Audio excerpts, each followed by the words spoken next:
Assalamualaikum warahmatullahi wabarakatuh. Perkenalkan, kami dari kelompok 2 dalam mata kuliah Manajemen Konflik jurusan Ilmu Administrasi Negara Universitas Negeri Padang akan mempresentasikan hasil diskusi dari kelompok kami, yaitu tentang teori perdamaian demokratik. Sebagai pemateri pertama, yaitu saya sendiri, Septrin Kurata Yuni, NIM 18042197. Di sini saya akan membahas tentang democratic peace. Teori democratic peace ini merupakan teori yang sudah cukup tua di dalam sejarah hubungan internasional. Teori ini lahir atas manifestasi kekecewaan Keynes pada saat itu yang kondisi Eropa sangat memprihatinkan.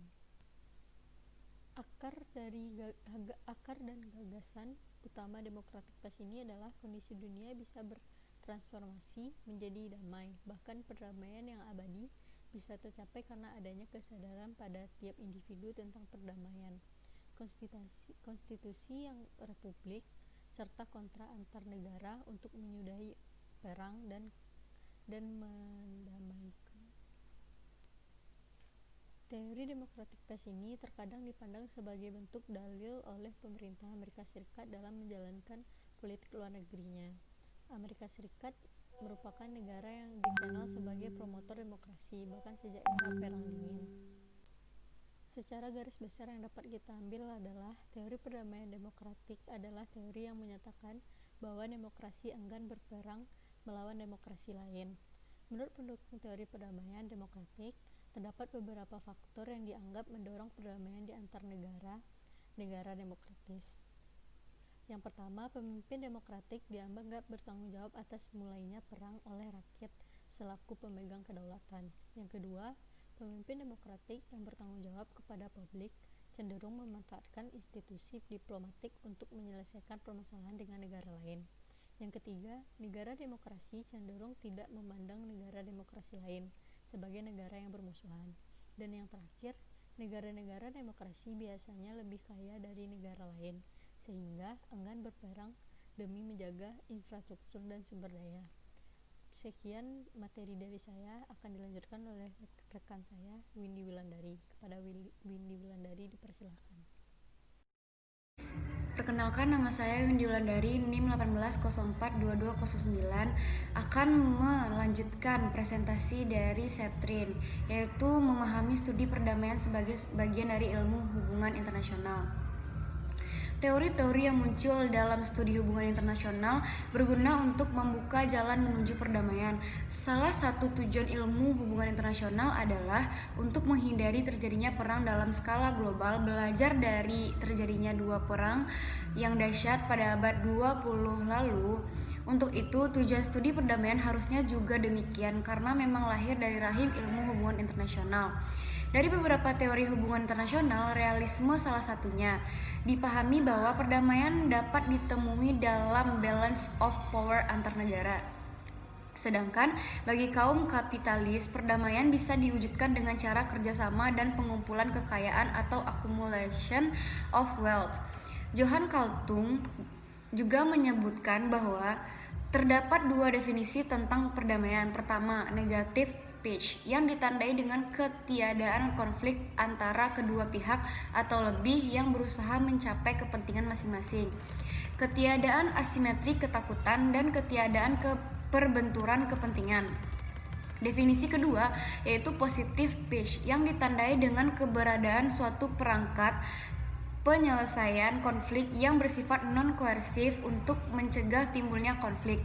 Hal ini termasuk tidak ada kondisi-kondisi yang menekan atau menyengsarakan manusia, yang meliputi spektrum kondisi yang sangat luas, terjaminnya kebutuhan lahiriah atau keamanan dari kekerasan dan kelaparan, dan batiniah atau keamanan dari rasa takut atau jaminan untuk melakukan ibadah, serta kebebasan untuk berpikir dan berpendapat. Inti dari konflik adalah adanya perbedaan kepentingan, perbedaan nilai, dan juga keterbatasan sumber daya. Tahapan konflik sedikitnya ada 6, yaitu yang pertama adanya sumber konflik, yang kedua isu atau permasalahan konflik, yang ketiga eskalasi konflik, yang keempat puncak konflik, yang kelima terminasi konflik, yang keenam penyelesaian konflik. Selanjutnya transformasi konflik.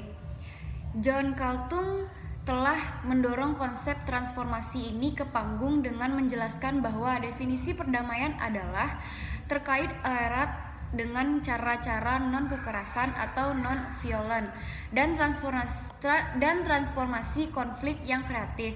Sebagaimana yang disampaikan oleh para ahli yang mendorong konsep ini, transformasi konflik adalah sebuah konsep atau ide yang melihat konflik sebagai sebuah sumber yang dinamis untuk melakukan perubahan yang positif.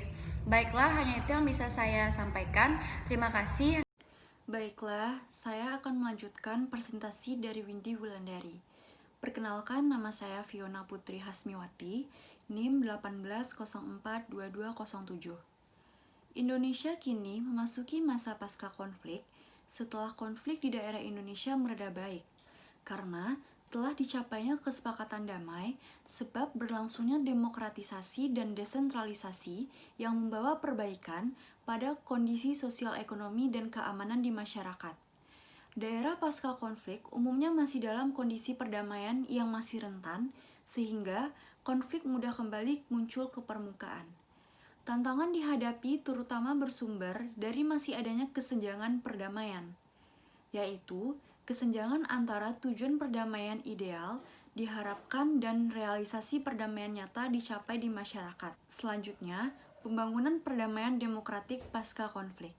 Masalah utama dalam implementasi perjanjian damai terdapat pada lemahnya kelembagaan, ketidakpercayaan berbagai pihak terhadap perdamaian, banyaknya pengganggu atau spoiler yang tidak menginginkan perdamaian berlangsung, tidak adanya kepemimpinan memadai, lemahnya koalisi politik dan sipil mendukung perdamaian, dan hambatan berkaitan dengan pembagian kekuasaan sesudah perjanjian dicapai dan lambat atau tidak efektifnya pemulihan sosial ekonomi berlangsung di level komunitas. Memahami dinamika konflik politik ini sangat penting, terutama untuk mencegah kemungkinan terjadinya konflik berulang di masyarakat dan memastikan perdamaian terus berjalan. Kaitan perdamaian, demokrasi, dan kebijakan pembangunan dalam hal ini penting untuk diperkuat untuk konsolidasi perdamaian di daerah pasca konflik. Selanjutnya, mengurangi konflik. Mengurangi potensi konflik atau deeskalisasi konflik di satu sisi dapat meningkatkan kapasitas perdamaian, di sisi lain merupakan kebutuhan strategis dalam perumusan kebijakan sensitif konflik dan promotif perdamaian dan pembangunan berkelanjutan. Peluang untuk bertindak dan menentukan respon dan intervensi kebijakan dalam pencegahan konflik dan pemajuan perdamaian ditemukan dari analisis respon kebijakan sensitif konflik. Membangun perdamaian demokratis. Membangun perdamaian di daerah pasca konflik dengan demikian tidak hanya membutuhkan kepekaan atau sensitivitas yang tinggi atas potensi konflik itu sendiri dan ketegangan struktural yang ada di masyarakat, tetapi juga kapasitas kelembagaan memadai untuk menumbuhkan perdamaian. Kebijakan dan agenda aksi pemeliharaan dan pembangunan perdamaian di daerah pasca konflik selain harus sensitif terhadap konflik, untuk mencegah segala kemungkinan munculnya kembali konflik ke permukaan, juga harus promotif terhadap perdamaian, sehingga kebijakan dan agenda aksi digulirkan akan memberikan kontribusi yang luas bagi terciptanya perdamaian dan pembangunan. Mungkin itu saja hasil presentasi dari saya. Saya lanjutkan kepada Widya Anissa. Baiklah, saya akan melanjutkan presentasi. Saya Widya Anissa, NIM 18042208 akan mempresentasikan tentang The Democratic Space Theory.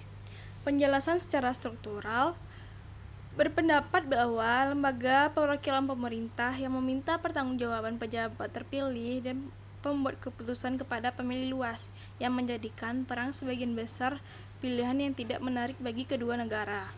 Pandangan ini tidak mengasumsikan bahwa semua warga negara dan perwakilan terpilih berpikiran liberal, tapi hanya struktur demokrasi yang memberikan pengaruh kepada warga negara atas keputusan pemerintahan yang akan memperkecil kemungkinan pemimpin demokratis untuk dapat memulai perang dengan demokrasi liberal lainnya. Lalu penjelasan secara normatif, menurut pandangan ini, Budaya politik demokratis mendorong cara penyelesaian konflik secara damai yang diperluas melampaui proses politik domestik ke negara demokratis lainnya, karena para pemimpin di kedua negara memiliki harapan yang masuk akal bahwa rekan-rekan mereka juga akan mampu menyelesaikan perbedaan mereka secara damai. Lalu penjelasan secara monadik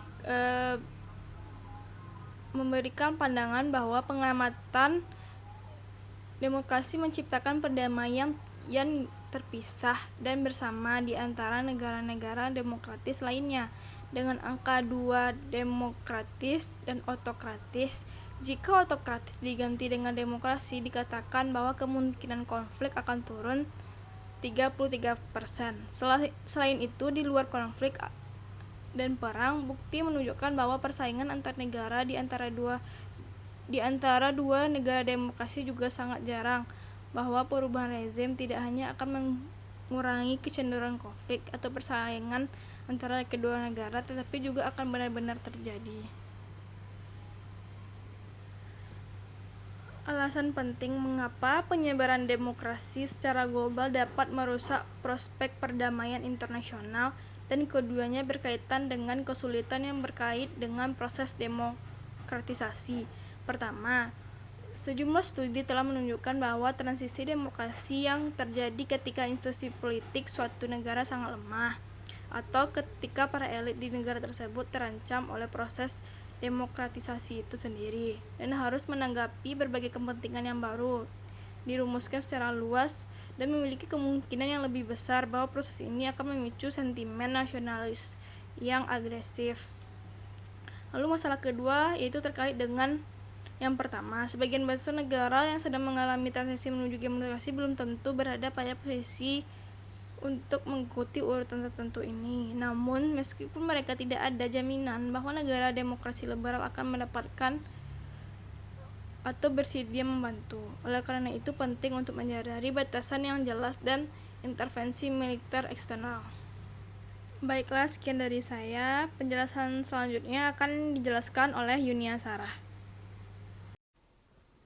Baiklah, di sini saya akan melanjutkan materi yang telah dijelaskan oleh teman saya, di mana saya di sini akan membahas tentang bagaimana cara memikirkan kembali nilai demokrasi dalam teori perdamaian demokratis.